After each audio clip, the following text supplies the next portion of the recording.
We went there to answer the question, how is the image formed? That was our primary purpose.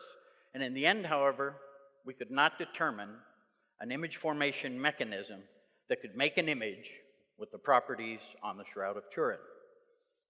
Our collective work still forms the primary database of literature that exists in the peer-reviewed science that points to the authenticity of the Shroud of Turin.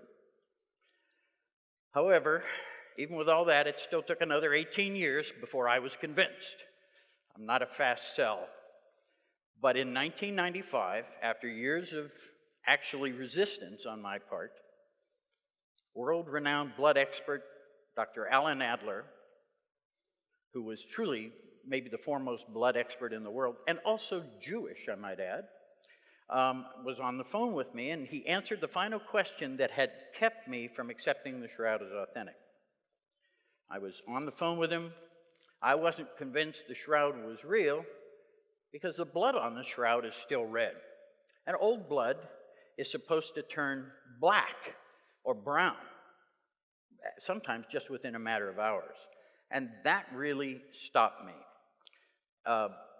Al then looked at me over the phone. He didn't look at me, but he spoke to me and he said, Barrie, he said, I'd found this large amount of bilirubin in the blood.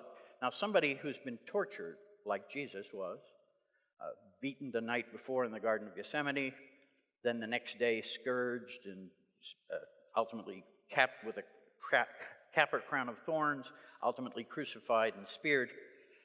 People who have been tortured that way usually go into shock. The liver floods the bloodstream with bilirubin, and Al told me that blood of that nature stays red forever.